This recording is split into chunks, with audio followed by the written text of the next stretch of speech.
Hey everybody, welcome. I don't know what day this is. I don't know. But I do want to show you this. So I did get my alternator belt. It was actually an inch longer than the longest one. So this is a 75/45. Got plenty of clearance with the valve cover and it's lined up nice. This belt is set to, tension-wise. I got a lower radiator hose on there. The upper one is too long, too big a diameter on the bottom. I need like a, this to be like an inch to fit the upper radiator hose. I have my boost gauge and the fittings to go in the back of the block. I also have my, where is it? This is the fitting that goes in the intake manifold for the bulb for the temperature sensor in my dash, and this is another pipe plug to plug the other hole. So the holes I'm talking about are right there, if you can see them. I also bought myself a little present. Where is it? Oh yeah. I got myself a 3/16 ounce. I got myself a metric and standard set so I could put my valve covers on and all that fun stuff. And my buddy Rob, look at my buddy Rob brought me. So Don's Ford truck, the one I did the rear end in, those are his stainless mufflers. They're going to be quite loud, but for me to start this thing up and mess with it until I get the big turbos on it that I want to really quiet it down, those will be fine. I also have some 3-inch pipe and some collector thingies or whatever. But what I'm going to do is I'm going to build on the end of those headers, I'm going to build an extension down, like a extension down thing. I'm going to cut those off, weld them on, or do a collector, an extension, and then cap them off. And then I'm going to come off for those, and I'm going to go under the car and do my exhaust with those. The other thing I'm going to do is I decided I'm going to put a scavenger style system for evacuating the crankcase pressure in this. I was going to go here into a breather box, into the, like a breather with a sump. But I decided I'm going to do the old style racing thing. I'm going to plumb it into the into the header with a check valve, and it's going to come up here to a breather, both sides, like the old days racing. So I got to get one of those kits. The clutch is feeling really good.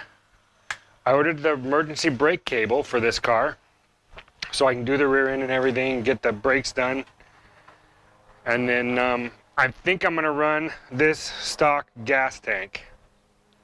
I'm going to run, well, not stock, I'm going to run that fuel cell in there for a while until I can collect the stock tank, straps, and everything for the back of it. I need the flip door and all the stuff, so I'm going to do all that.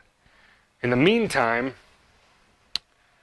I'm just going to be buttoning stuff up as this goes along. So it's going to get closer and closer. I'm going to pressurize the cooling system and make sure this whole radiator and everything holds. I did find my spring, you saw that already. Rob does not like my coat hanger throttle pedal, although it works fine. And George absolutely hates my taped on mirror. Hates it. Sorry, George. But the taped on mirror is going to stay here until I can figure out where the holes go for this door. I know you said that you have a spare door where I can get the pattern off of, but I haven't been over there since yesterday to find that out. So that's what we're going to do. I do like the stock mirror. Let's see, what else? Lava lamp. 4-speed. It's going to get the white knob, the stock knob. That's it. That's it. That's all I'm going to tell you on this one.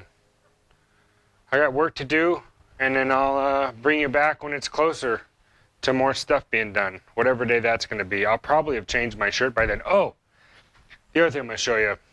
This is a spill-free, I call these a burp funnel. Do you know how those work? I'll show you.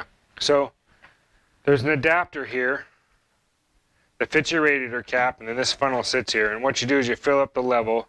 After you fill it up, use it so it doesn't spill, but then you keep it sort of full. And you let that thing run and let the thermostat open and close, and it'll sit here and burp because this becomes the highest point in the cooling system. I also have it jacked up off the ground, which, you know, That's the other thing you can do too, is to guarantee your radiator cap or the top of the radiator is the highest point. Now here is the trick. Here's what some of you may not know. This style top tank cooling system, just like all top tank radiators, the expansion tank for the coolant is the top tank. The little hose that comes off here is only for and if it's overfilled, and then the radiator will find its own level. But people fill these up clear to the brim, and then as coolant expands, because of physics, high pressure goes to low pressure, high heated coolant escapes the 11-pound or 15-pound cap or whatever and just comes squirting out of here, and people go, oh my gosh, my car is boiling over. Not true. The coolant's expanding, you just overfilled it. So textbook, in the old manuals, they'll tell you this. On a top flow tank, in a truck, in a car, in a Ford, in a Chevy or whatever, you fill the coolant up. Some of them used to have a line right here, coolant level, they would say. But you fill it up until the coolant is completely covering over the top of the fins and the core, and that's it. When it's covered, that's it. And then you leave the rest of this area for coolant to expand and contract. If you fill it up all the way, it's going to find a level and leak out. And then you're going to think it's overheating. It's not overheating. But that's how that works. But the way to make sure that you don't have it is you use this burp funnel.